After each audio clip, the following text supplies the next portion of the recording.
Welcome everyone to Ujima Wednesdays. We're here with our arts and cultural microlearning pod. Welcome to Writing to Repair Our Tribe. This is a microlearning pod workshop facilitated by our lovely member, Saskia VannJames. This is a three-part series. So folks are going to explore zine making as a place for political expression and the advocacy of reparations. So I think, tonight folks can look forward to a very interactive presentation on reparations, and you'll be able to kind of learn a bit more about what that means and really interact with that concept in terms of what it means for independence and sovereignty. Our workshop leader tonight is Saskia VannJames, who is a policymaker, a solidarity economy advocate, a reparatory justice practitioner, a cultural artist, whose advocacy can be found at Repair America Collective, Grow to Consume, and Mass Recreational Consumer Council. Please, everyone, welcome Saskia. Take it away. Thank you so much. That was such a beautiful introduction. Thank you. I appreciate that. I just want to, thank all of you guys for joining me this evening. I'm really, really excited to talk with you. And this is going to be very, very interactive. So you guys know, that's the fancy titles within my titles, but humble, I'm everyday people, you guys. I was a bike mechanic working at a co-op and came into solidarity economy as a practice, not as a theory. So for me, experiential learning is everything. And I really want this to be an interactive learning session today. So there's going to be some tone setting just in the beginning, but we're going to actually go through the steps of reparations this evening, and we're going to be exploring what words have meanings. And I want to hear from you, what does this word, what does it resonate from you? How is this hitting for you? And then for us to explore, how is it being legally defined? And this is a space where I want my thinkers to be coming, those who have our griots, the writers within us, my poets, those who have fun with wordplay, also just creative expression, right? You don't have to be great at words, you can be great at drawing. And even if it's just stick figures, you're really great at drawing stick figures that express or tell a story. So just storytelling in general, in whatever format that is. But we're focusing within zine, within this class this evening, within this three-part series. So part of understanding reparations is the fact that recognition of the land that we're on and the name of this land prior to colonization. So we know it as the United States of America. However, we need to step back and acknowledge that we are walking on Turtle Island. That's the name of the land that we're walking on within Massachusetts. We on Massachusetts, Nipmuc, and Wampanoag land, right? So these are elders of the land, right? Our Native Americans are. And we also need to acknowledge our ancestors. So in acknowledging our Native Americans, we also need to acknowledge all of those that are not recognized still as indigenous to Turtle Island. And what's really complex within this conversation is because we have Black Americans that are not just indigenous to Africa, but also indigenous to Turtle Island. And they are our mixed in ancestry, and their name is American freedmen. And this name comes from the Reconstruction era. And we had the Freedmen's Bureau of 1865. After the war was won, our ancestors successfully fought and obtained a bureau as the beginning of reparations, repairing the harm from slavery. And of course, this ended after just a decade. They nixed that. They was y'all getting too uppity. The Negroes are getting too uppity. They're walking around calling themselves freedmen. They ain't freed men. They ain't no freed men. They're Negroes. They're Africans. They are to identify by race, because we are in a world of capitalism, and somebody has to be the brunt, deal with the brunt force of harm that erupts out of capitalism and cycle of harm. And so I just want that to be like really clear, and to acknowledge that American freemen, again, are indigenous here to Turtle Island, as well as on the continent of Africa. And we're going to be exploring, because I recognize within this class, not everybody is an American freedman. And so we're going to be discussing our relationship with land, and within those conversations, your heritage matters, your lineage matters. And it's important for us to acknowledge Turtle Island. It's important to acknowledge the colonization of it, and how how this empire is not just impacting American freedmen, but how is it impacting perhaps our homeland. I'm not just American freedman, I am also Honduran. I acknowledge how the corporations of America are now part of my country, and how they have upseated my people, how our community organizers are being unalived for standing firm on whose ground is this. And they are being unalived for that. And now we are being pushed off of our homeland with no choice, but to come into the United States, only to be met with, get these immigrants out of here. We didn't want to even come here. We got it's gravy back home, but we are forced here because capitalism, colonization of the US it's a global scale. It's a global scale. So we have to have really, really difficult conversations. Tonight, I'm going to get into reparations, and we're going to be going into that definition and having that good work. We're going to be going into sovereignty. That's going to be the next portion that we're going to talk about right now, is just sovereignty and what that means.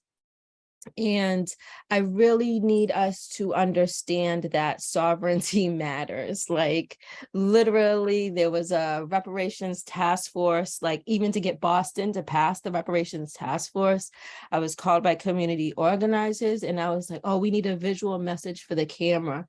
Like, people are just reducing reparations to a check. And there's a whole conversation of liberation that's being not captured within this word. It's being whitewashed, reduced, and I believe it's intentional. And so sovereignty matters. And I just want to, because we are short on time, this particular portion, I'm going to just explain and give you guys the definitions, and there's links on here. You guys are going to have this presentation.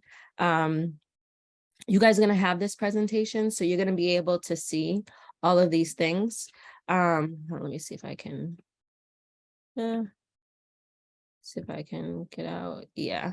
Okay. So you're going to be able to see all of these things. This page, which I already pulled up, is from the United Nations. It's important to acknowledge that there are international definitions established, recognized by international law when it comes to defining reparations. Why is that important? Because the master ain't never gonna let you out the cage, y'all. Like, we gotta look above and beyond. Like, it's not just here. Who is in agreement on the international scale? We're talking about people who have lost their sovereignty and peoplehood.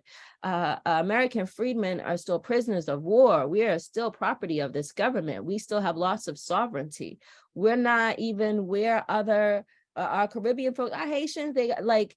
A lot of people have that sovereignty established. American freedmen still don't. So this is really, really important to understand. And it's important to understand that it's changing throughout time, right? So here in this article, it's telling you that there's two concepts of sovereignty.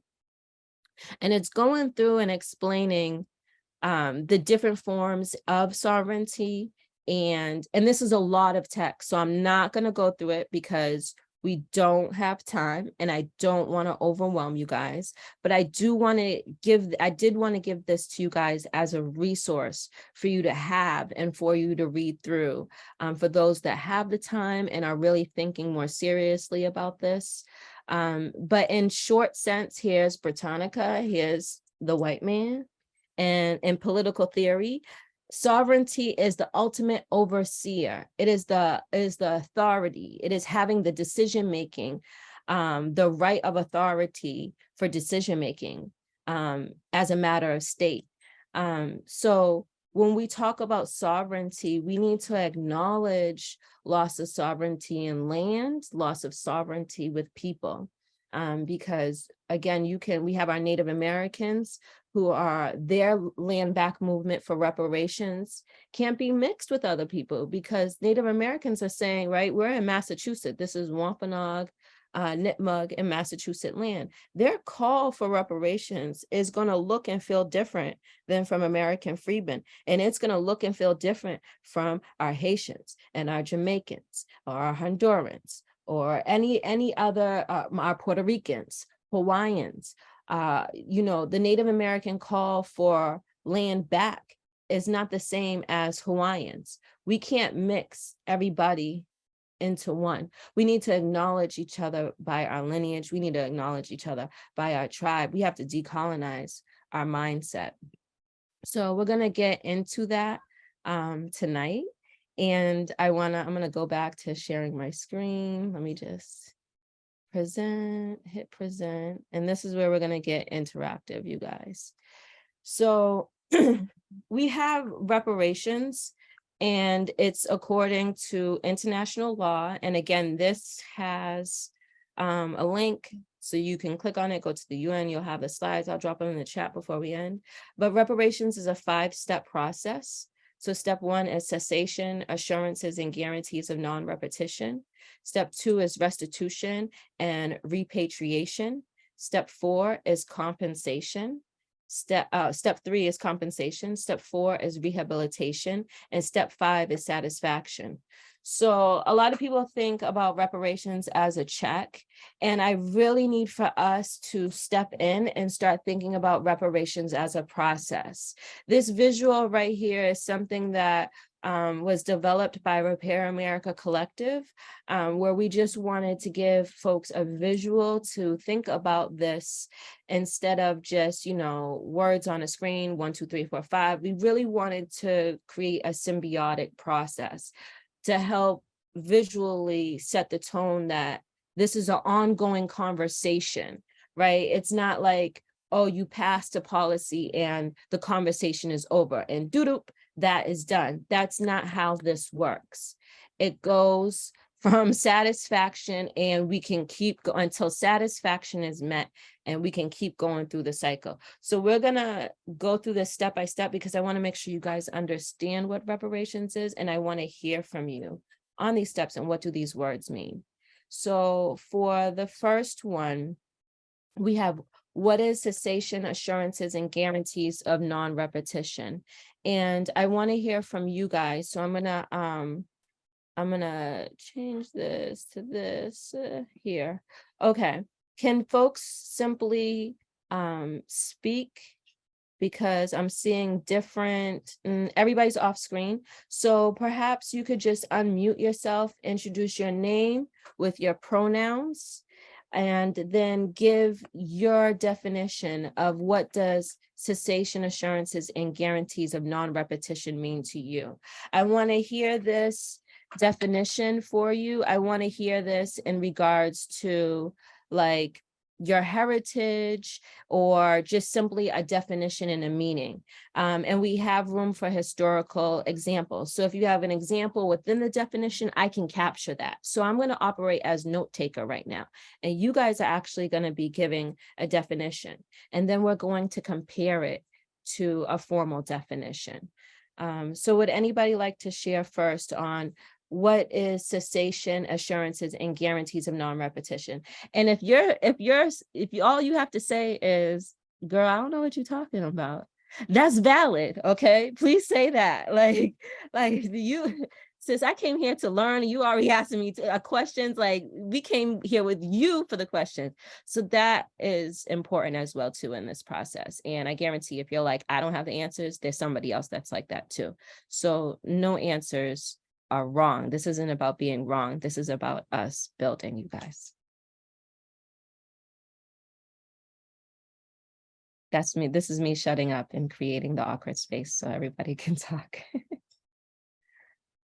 Yeah, I can kick things off. This is Paige, she, her pronouns. When I think of cessation, assurances, and guarantee of non-repetition, I kind of think of it in terms of a transformative or sort of justice lens, where the first part is like admitting that something bad was done, acknowledging the harm that was done, so that you know what you're stopping, like you know what is going to be, not repeating. So I think that kind of that stands out to me. I'm not sure I have any historical example. I feel like, yeah, I'm gonna have an historical example, but that's what I would say for the definition. Thank you. Would anybody else like to share?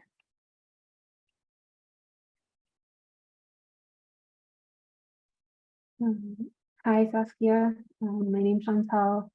I go by she, her pronouns. Cessation is a new term for me, truthfully. But hearing Paige share her definition kind of opened the door for me to understand. And if I put it into words, I'll say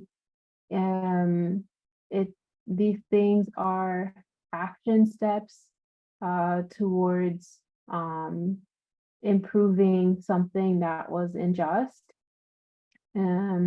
with accountability. That's what I'll say for now. Okay. Can you think of an example in your mind?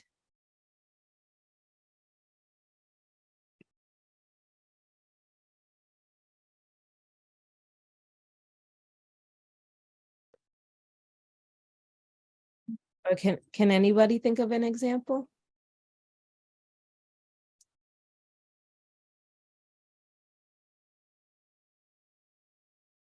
Well, I think one common one I see is sometimes when companies, like companies have a history of using really harmful chemicals in their products, for instance, and sometimes you'll see them, like after a lot of public pressure, will come out and sort of like acknowledge that their products are harmful and commit to doing better.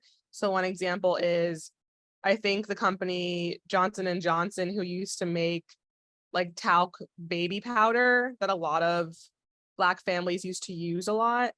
I think the science has said that baby powder like can be really harmful and toxic. And so I think that company Johnson & Johnson stopped making that product, or they changed how they made that product and acknowledged that they caused harm with that product.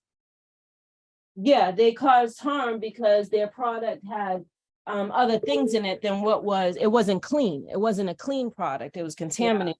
Yeah. And it was, yeah, I'm with you. You're right. Yep. I hear you. Example, companies,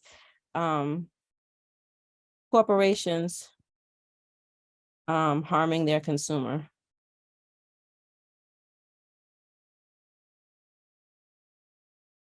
Base. What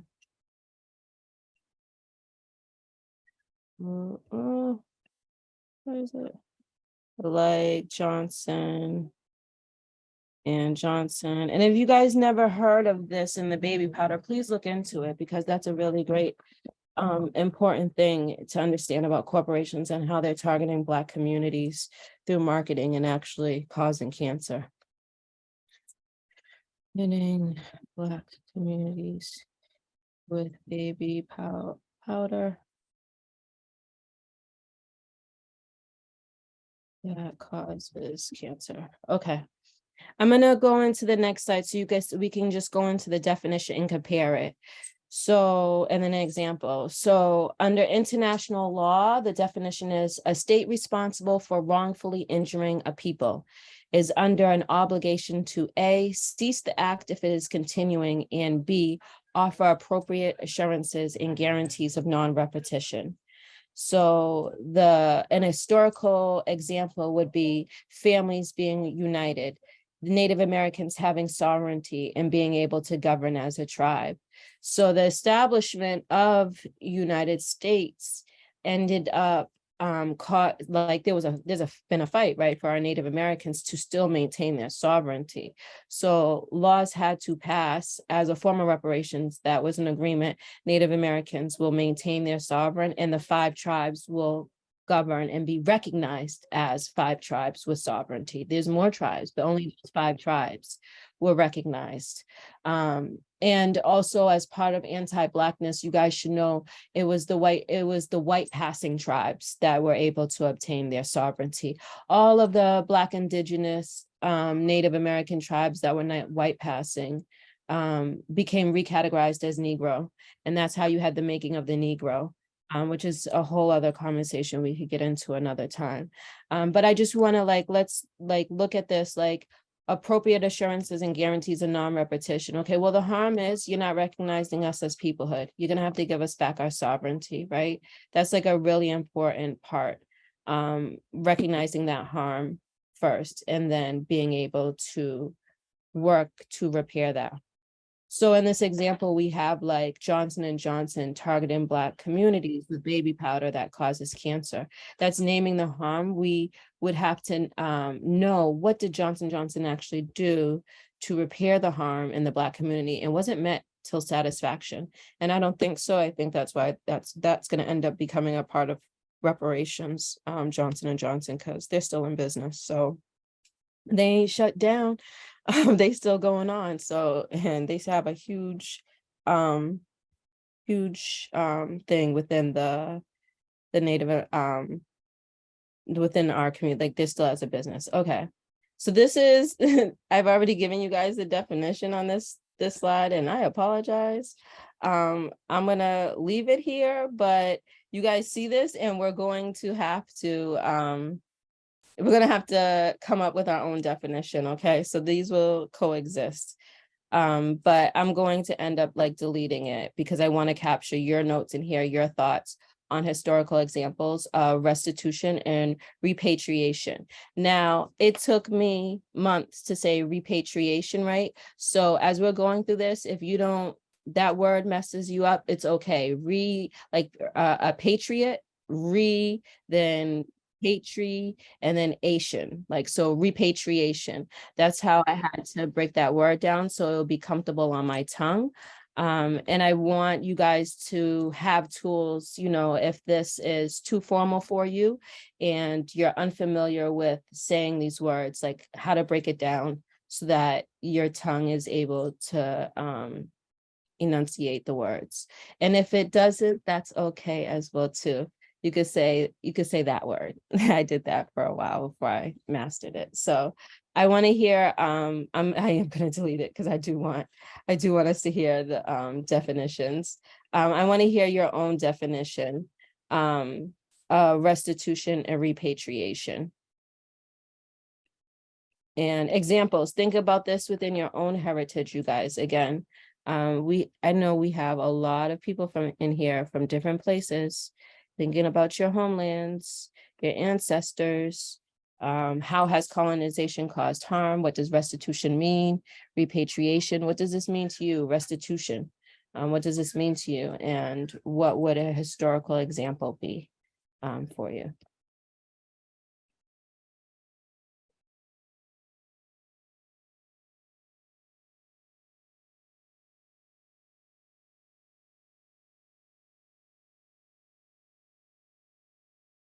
Say Jamaica becoming independent from the British Commonwealth in 1962. Why am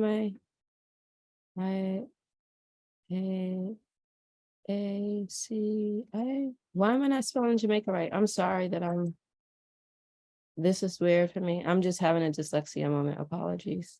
I'll go back to spelling this correctly in a second. Jamaica obtaining their sovereignty. And what year was that, you said? 1962. 1962. Yesterday. So that would be an example. Let me move this over. What does what does, if you had to say, that's an example, what did this mean to you? So this was restitution, a form of restitution. Could you put this in your own words? Mm. I'm thinking it in terms of cessation. So it's like something coming to an end or there being a separation.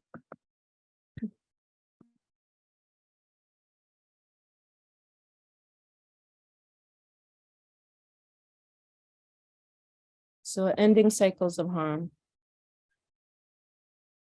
That's what I'm hearing here. Does anybody else have a definition they would like to share?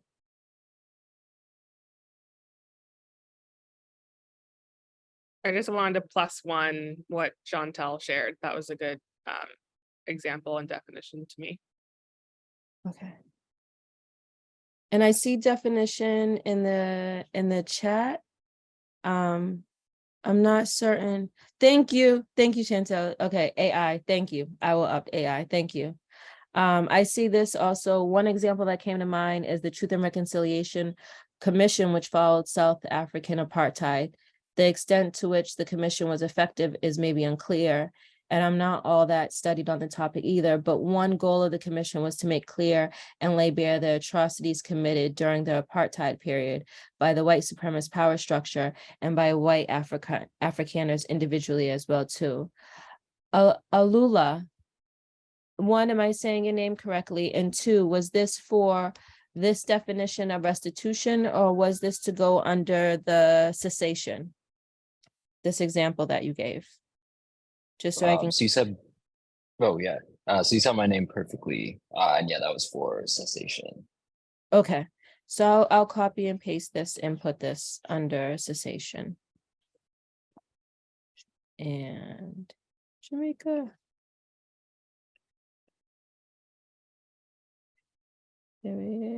Yeah, I think it's my font that's messing me up. And I'm just gonna add this here. Oh, why? Oh, it didn't. Okay. I'm gonna have to save that and get that. I'll do this later on. I'll capture what was in the chat and get it word by word, you guys. So for restitution and repatriation, the definition means to reestablish the situation which existed before the wrongful act was committed. And we were close, like something that came to an end, so the harm coming to an end, a separation, ending of cycles of harm. So in here, it's like, to reestablish the situation which existed. So it is about ending something, but the restitution is like reestablishing what was before. So beyond than just ending, it's also about reestablishing. And then the historical example here, thinking about Turtle Island, we have an example by Repair America Collective of the Mashpee Wampanoag tribe receiving over 300 acres in a land trust by President Obama.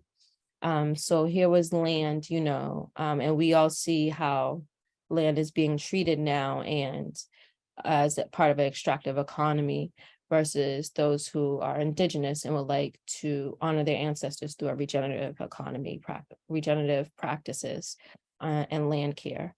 How that will work out, but it's hugely important when we think about, going green and all of these other fancy words that colonization is coming up with simply for living the way our ancestors lived. I'm going to go into the next one, you guys, and that way I'm trying not to talk as much. I get so excited. And I really want you guys to feel home and comfortable, like you're here, you're home, we're here together. So we have, what is compensation? Everybody doesn't have a hard time with compensation. So I want you guys to think of examples of compensation as part of reparations. Where have you seen, what does compensation mean to you? I think we can all hear different, meanings, but also again, that example, what's an example of compensation that comes to mind for you?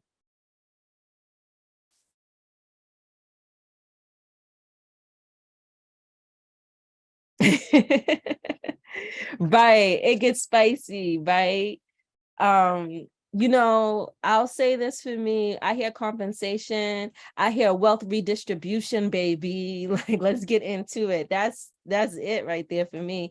You all these tough classes on solidarity economy, wealth redistribution. Where's reparations? Where's that compensation step? That's what I'm talking about. We need wealth redistribution. That's for me how I define it. But how do you guys define compensation? What does that mean to you? So I can say that I also define it as wealth redistribution, agency over how money is spent in our communities, that centers like the most marginalized also. So for example, there's a lot of talk around like how it should work with like the cannabis industry and stuff like that.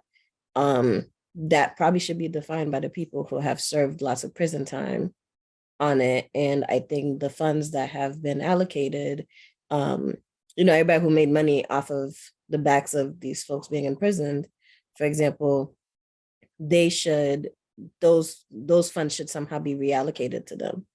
And yeah, anyway, something along those lines, like having them define what happens with the redistribution too, and how that looks better for them and how that can be something that's expansive. Thank you. Yeah, that's a beautiful. I have lots of thoughts on that one, even specifically, but I want to open the floor. You guys, is there more thoughts on the definition and examples? I don't know how I feel about this, but here in Canada, those who are First Nations, they get a rebate on harmonized sales tax.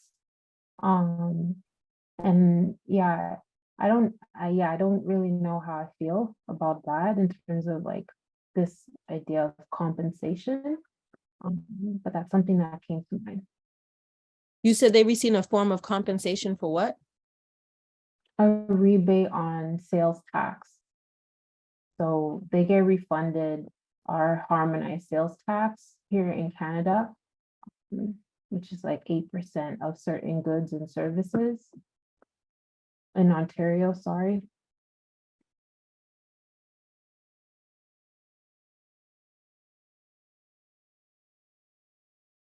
Oh, wow.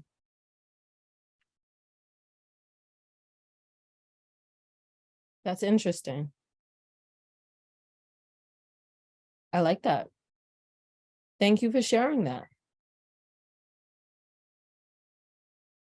Yeah, I might jump in here and add that I think some people believe that compensation should be like a check, a one-time check, or is it like multiple payments over your lifetime, or is it like you get land, or is it you get free education? I think there are so many different ways compensation can look.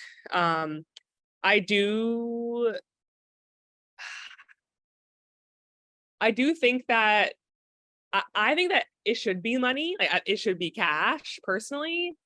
I feel like cash gives people the most amount of freedom to use it however they want.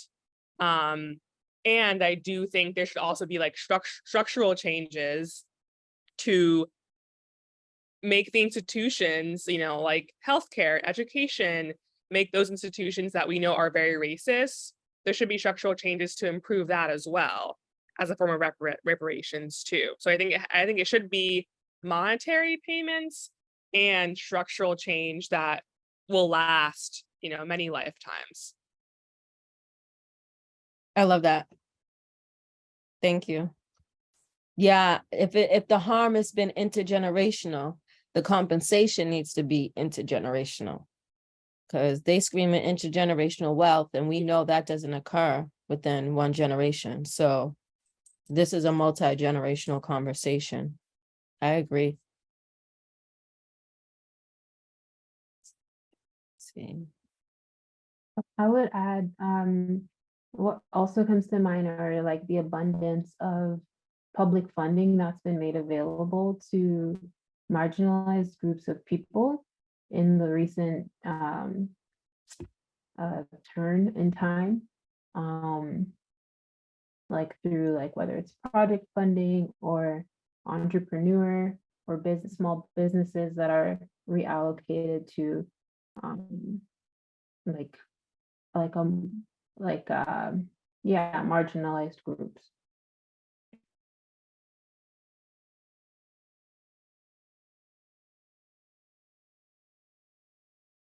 So yes, this is good work. I want us always, there's tricky language that systems of oppression uses upon us. And so as we form our communities, I work with people from, one of my besties is from India, and they're amazing, amazing, amazing. And they're doing land care work and all these things, and we work together. And so, I'm native here to Turtle Island. I'm also a partially new settler. I don't like the term immigrant. New settler, because that's decolonization language and recognizes my land, my relationship to the land here of Turtle Island. And so when I hear marginalized groups, it's actually like a red flag for me, you guys, because it already shows indoctrination into systems of oppression. And so as we think about these marginalized groups, how are these marginalized groups being able to uphold their communities? And what does having that ability, what does having that sovereignty mean? Because you already here on Turtle Island, and the colonization of Turtle Island, the colonizers don't even respect your heritage.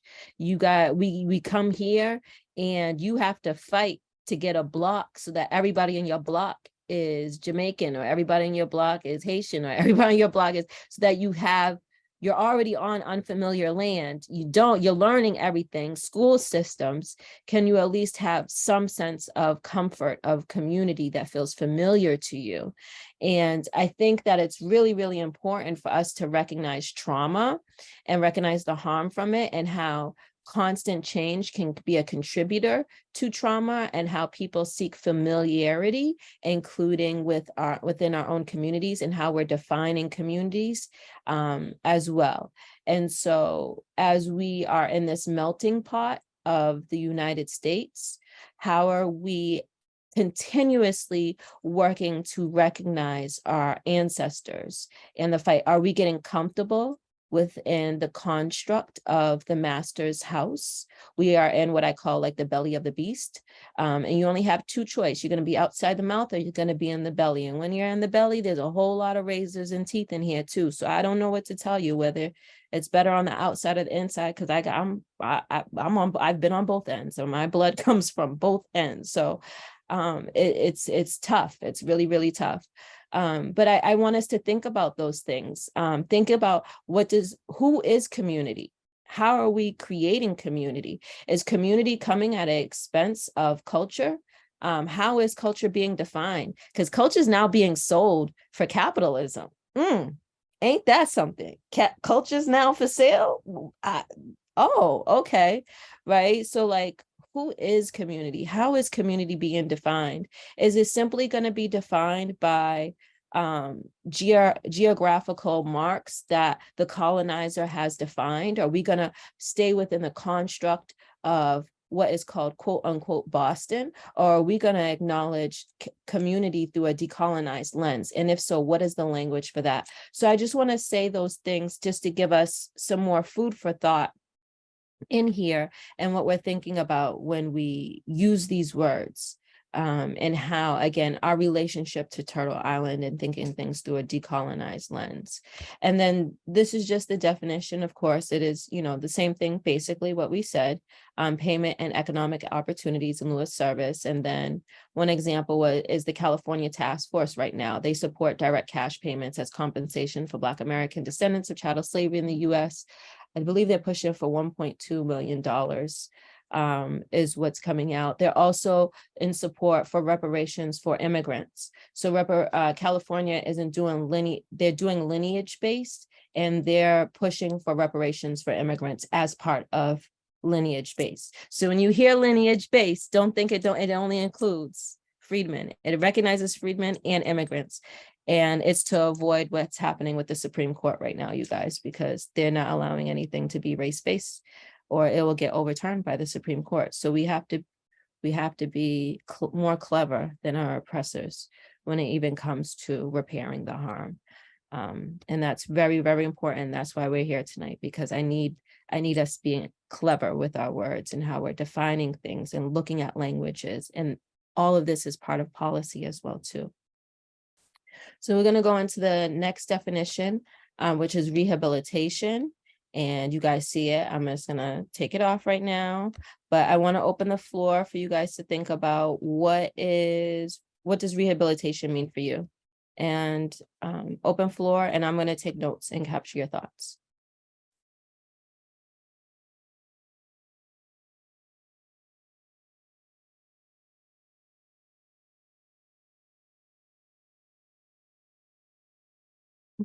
I would say rehabilitation is education.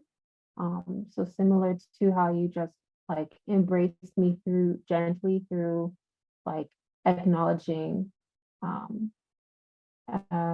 how that word, like where that word comes from and how I can like use that word or not use it moving forward. So yeah, like I would say it's like education, and re-entering this reparative process.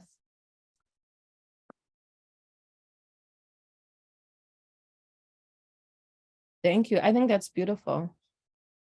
Absolutely, education is a form of rehabilitation. Lifelong learner, lifelong rehab. Absolutely, I'm here for it. Lifelong healer.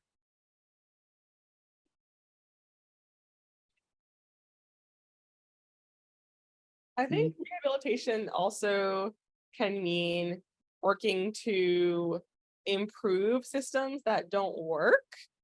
So I wonder if there's, room in this for reform of racist systems or practices. Yeah. So let's think about that more, right? If the systems don't work, does it mean improving them, or does it mean that the colonizer system doesn't work, but the decolonizing system that we have established as a people working within a sovereign state have established? And we don't want you to reform your system. We want you to repair by investing in the systems that we, the people, have established. Which one are we? Where are we at? I think it could be more of what you're saying in terms of like they can repair the systems by investing in us, right? By investing or building new systems. I'm thinking about how, not sure if this really fits, but Mayor Wu announced that she was going to abolish the Boston Planning and Development Agency because of the harm that office has done to Black and Brown communities in Boston. And I wonder if in place of that, if they abolish that, they're going to be building a new department and a better department that is led by Black and Brown people as a reparative, planning example. Yeah. This is Wu abolished a police department, you're saying? She abolished the Boston Planning and Development Agency, BPDA. Okay.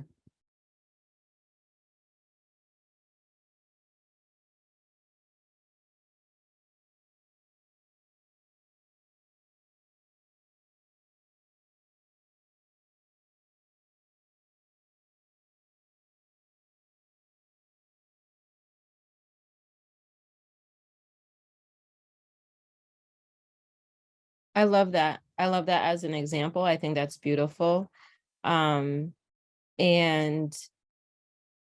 as an example, and within the definition, yes, I believe in repairing systems by actually investing in the systems that the people have created. I don't believe in empires. And when we're talking about when we're talking about reparations, this is steps towards decolonization. So we're not here for colonization. We just know we have power, we have agency, we can establish our own funds, our own trust funds, the people, be making sure our money is going allocated to pay the streets, all of these things, which we did, which is how this colony got established.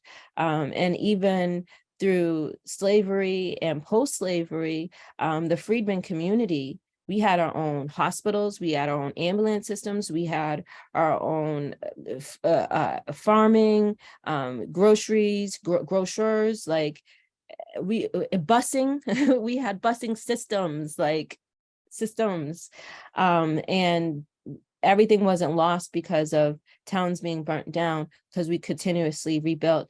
What was lost was from desegregation. When we desegregated, we was like, there was too many people within our community that said, oh, we want what the white folks got, as if that was going to be better than what we already had. And that is what led to the deconstruction of the American freedmen community. And this is the state of repair that you are witnessing now. We never should have desegregated. It's never going into the master's house is never the answer. And if you're ever looking to question that, look at the state of the Black American community today. Real tea. Like, it ain't working, y'all. It ain't working. So thank you for that. I want to make sure we save time. So I'm going to keep moving along because there's like open floor and other goody things I want to get into. So what is rehabilitation? The technical definition is shall be provided to include legal, medical, psychological, cultural, educational, and other cares of services. And then an example of this was the Jewish Memorial Hospital and Rehabilitation Center within Roxbury, Massachusetts. So this is why I really want you guys to think about things through a decolonized lens, understanding that reparations conversations are happening right now in Boston, right now. And we need to be really understanding what reparations means and thinking about what does rehabilitation means. I care about the health of my community. I care about my health. I care about your health. I care about the health of us as a people. And as we're doing this work and we're centering our freedmen community, how has that harm spilled out and impacted our immigrant community? And what does repairing that harm look like through all of these? For legal services, right? So you got ICE, camps, all of that. What legal services need to be offered towards immigrants? And I hate that word, new settlers. I'm trying to stay within like legal jargon, but it's messing with me. Medical services. Florida right now the governor passed a freaking law saying that if as soon as you go to a hospital, you have to show paperwork that you're a US citizen. Okay, psychological, cultural, educational, and other cares of services. So we really need to think about this in Boston. We need to think about our family in Florida. We need to think about our family in Texas. We need to think about our family in Cali. We need to think about our family in Mississippi, Alabama. We need to think about our family in regards to being new settlers here on Turtle Island. We need to think about our family as being elders of Turtle Island who have been here for centuries and are descendants of slavery here. And what does that conversation look like? And how can we stop the harm towards us so that it also stops harming our new settling community? And so they have a healthier relationship here to Turtle Island versus the way that's currently being received through colonization. So yeah, this is a little bit of the way we need to explore, I think, much, much deeper. And I think we're just scratching the surface here in Boston, in Massachusetts, in regards to rehabilitation. So what is satisfaction? Any words? Any thoughts? And I'm gonna drop this link in the chat because this was asked for me. So I'm gonna drop it in the chat right now to everybody so everybody can have it.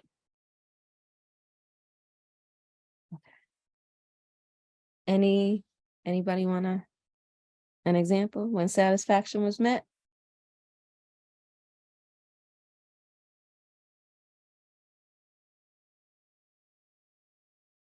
Crickets. Are y'all like the colonizer ain't satisfying nobody?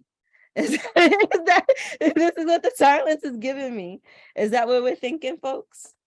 Like, I'm drawing blanks, says I got nothing to give you.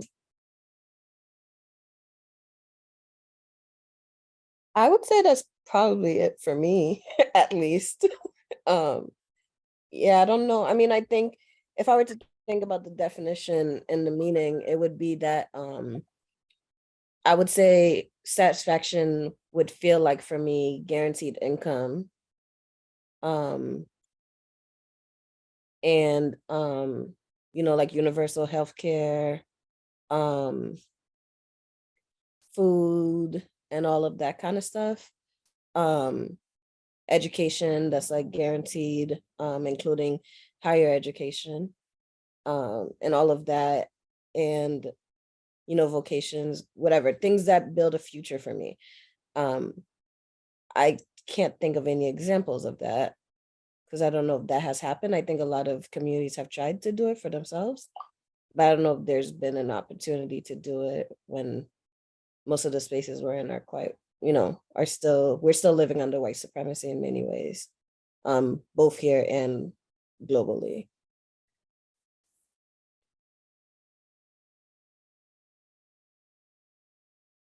Thank you.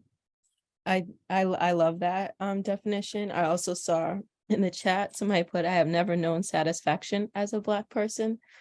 Valid. That's a historical example.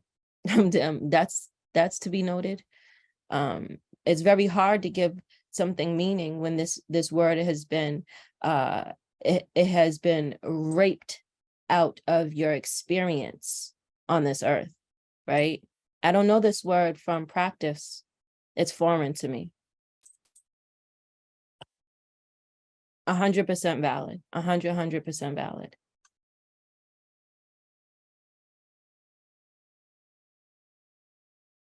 Having the tools that, you know, are provided to build a future, guaranteed, that's valid. Absolutely.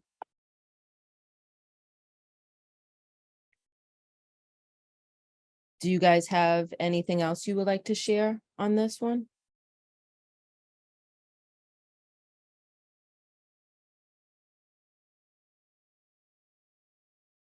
Okay, so I'm gonna go to this slide. And so this is just, and these again are just legal definitions. You'll see there's slides on the bottom, but the definition is satisfaction is part of full reparations under international law for moral damage, such as emotional injury, mental suffering, and injury to reputation. In some instances where cessation, restitution, and compensation do not bring full repair, satisfaction is also needed. Apology falls under the reparative category of satisfaction. So the fact that the city of Boston, they were actually the first to issue an apology to Black Americans that are descendants of chattel slavery within the US. First city to do that, I believe, in the country to have done that. And that's a historical example of satisfaction. Like, you know what, as much, you know, restitution, compensation, like all of the rehabilitation, we are so utterly disgusted to you. First and foremost, you need to apologize. You need to acknowledge the harm. And we want all of this to be recognized within the apology. And it's so unfortunate in Boston that process of developing an apology was not done with community. Your city councilors drafted that without really being built in an inclusive base with the people. And I found that I'm finding the whole process very disrespectful within Boston, but we'll get into that tea a little bit later. So these are, the steps towards reparations. They're very, very important to understand all of them. You'll have this slide. Within this slide, I'm not going to go into this, but I do want to give you guys, and let me just change the color so you guys can actually see. This is an image that was developed by the African American Redress Network and Thurgood Marshall Civil Rights Institute out of Howard Law School. And so this is called the Wheel of Repair. There is 5 areas, and you're going to be able to zoom in. And I just can't right now because of the way my screen is set up, but you're going to be able to zoom in and actually being able to read all of these, the red areas, and see how it's broken down, the yellow area, the gray area. So there's 5 different areas. Within California, their harm report is over 400 pages, and it takes over an hour to download when you click the link. And if you're interested to learn more about the Wheel of Repair and harms that's been named, California is the most expansive state that I know. And so if you simply go to, we have this harm report up, repairamericacollective.org, and you go to that website, then you're going to be able to see a link there to read the California harm report. And I recommend doing it like, when you have time, just open up your laptop and, hit the link and then go take a shower, get a cup of coffee, whatever it is. And then by the time you're doing all of that, it should be, up and loaded and for you to be able to read. But I'm going to stop here now because I actually want to get into reparations and just be a little bit more, well, not a little bit more, but more conversational with you guys in regards to this and Z making. So for those of you guys that were, well, let me ask, how many of you guys are familiar with making zines?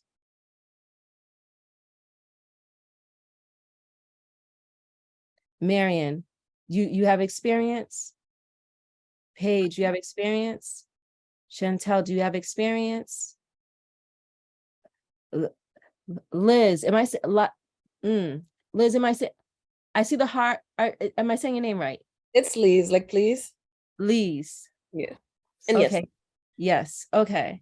So Shelly, Alula, and Genoa. I hope I'm saying this right. Correct me if I'm wrong, you guys. Do you guys have experience with making zines?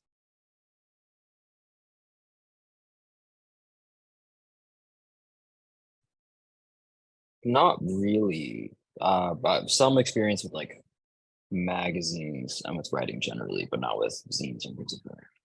Okay.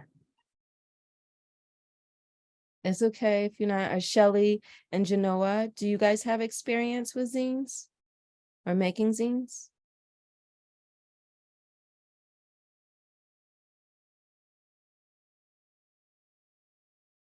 Okay. Oh, I see it in the chat now. Okay. You don't. Thank you. And Shelly, if you're able to drop in the chat and share, that would be great as well too, if you're not able to unmic yourself. So I'm really glad. Great. So the whole point, you guys, and I'm doing this, if you're not familiar with zines, for those who are familiar, what the mischief we're going to get into. For those who don't, you guys, I did a whole class on this the first time. And Paige, do you have the link for the first workshop that was recorded so we can share that in the chat? I can drop that in. Thank you. Thank you. Thank you. So you guys can catch the first class, and I taught a history of zine making for you guys to learn. Like, this started in the 1920s, and we had the Harlem movement, and I just did like a whole like historical, and then broke down like what is zines for those who are not familiar, and how to actually make like a mini zine. And so the whole point of doing this, you guys, is I've been really inspired by, like, in Boston we had the Combahee River Collective, right? And all of the zine making that they did and working as a collective. And then also looking into Freedmen history here, I saw there was like the Freedmen's Aid Society, and they created the Freedmen Journal, the Freedmen Record, and really documenting what was going on, as well as having theories and thoughts and values as a collective. And so I want to invite you guys to, if you are interested, to actually engage, to join. Like, would you be interested in joining writers and for us to meet together and build community and help to use our gift, our skill, which is a gift of writing, for repairing our tribes as an act of public service and helping to educate the public. We are great with words in this space, and I really want us to lean into our gifts, and I want us to love up on each other. I want us to being able to read what each other are writing. If you're not a great writer, but you can draw or paint or whatever it is, because zines is not limited to just literature. It's also visuals, period. So if that is your form of expression, being able to bring that into the zine as a creator, and for that to be expressed, because words have pictures paint 1,000 words, right? And that is just as valuable and can be just as impactful. I could write something, I could be talking this whole time and it's not clicking, and you could draw a beautiful picture, and that picture, you know, boom, it worked and it unlocked everything.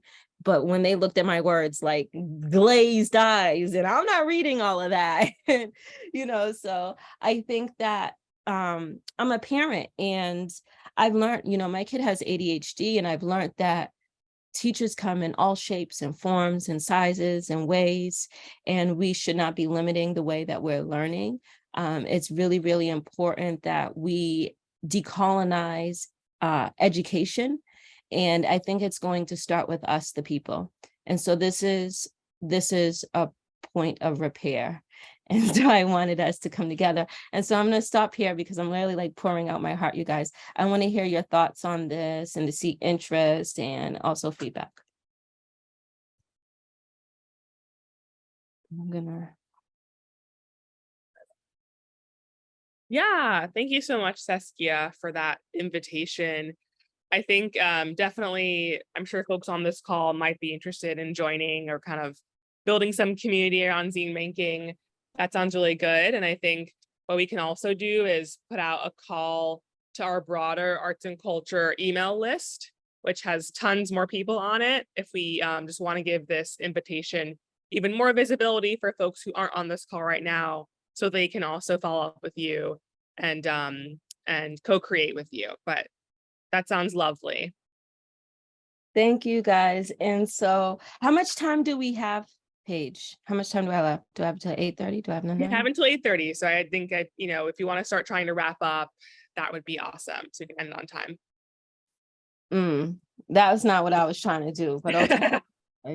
So I'll just show you guys a little bit. Here's a mini zine I created for like Repair America Collective on who are American freedmen, our ancestors matter. And I did this as a mixed form. So you guys could see there's like visuals on each page.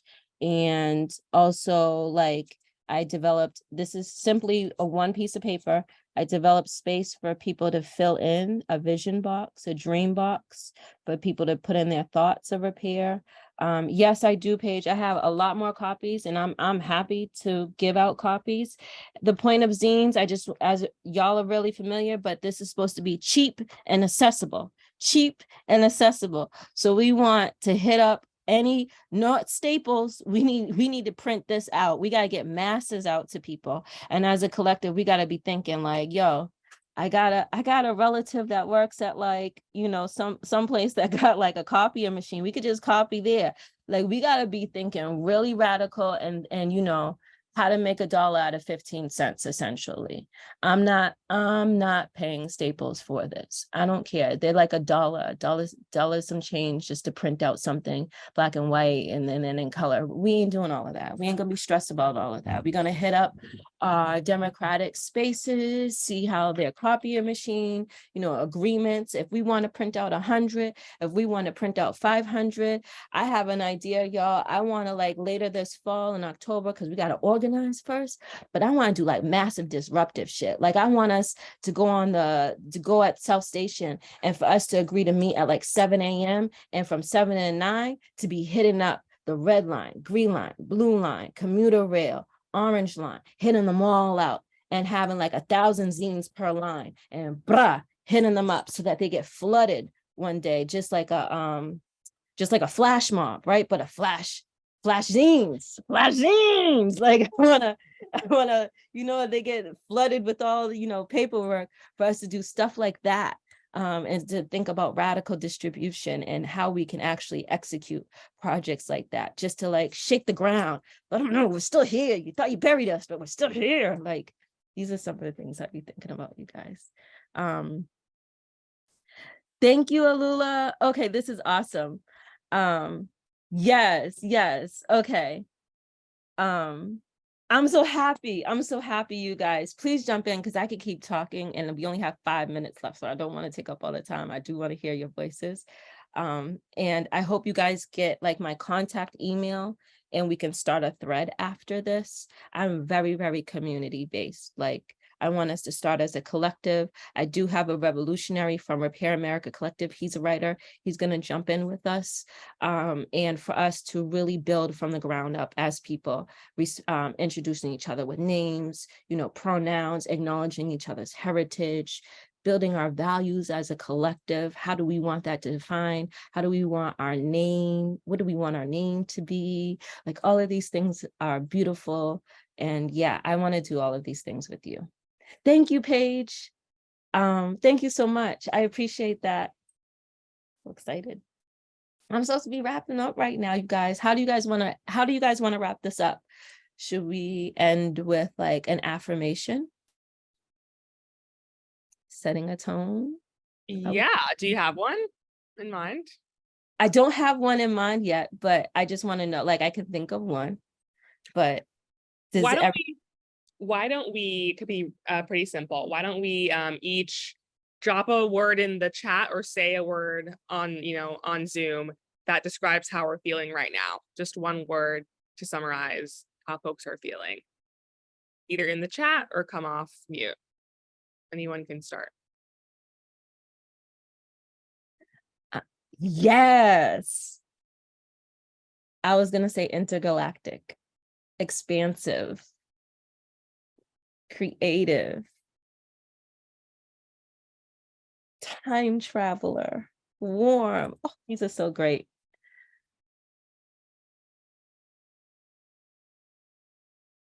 I can follow you lead, energizing to everyone in the circle, self included. These are beautiful, you guys. I love this. Great. Also, FYI, a little bit about me. I am a Black quantum futurism student, but you can Google that. It's actually a whole theory in class, and I'm also side project. I'm working to get a BQF club going. So I'm interested in writing about that too within the collective, because we are time travelers, you guys. We've always been time travelers, and we need to reclaim our science as well too. So I'm hoping that's a little something, like a subject matter we could sneak in as a collective. But yeah, repair is such a broad subject, repairing our science and who's recognized as scientists and inventors and, rehabilitation, all of these, it applies to every facet of our life. And so I think we really need to ooh, yes, more BQF. Yes. Okay, I'm sorry. I'm trying not to be too excited, but I am very, very excited. Let's go. Okay, let's go. Okay, that's it. Paige, I think we got to stop here because I'm just going to be y'all don't know, I'm so excited. I'm about to go have a drink, toast, this. Well, that's great. Let's all give Saskia a virtual round of applause or some claps here. That was lovely. Thank you so much for everyone for coming. And thank you, Saskia, for walking us through this.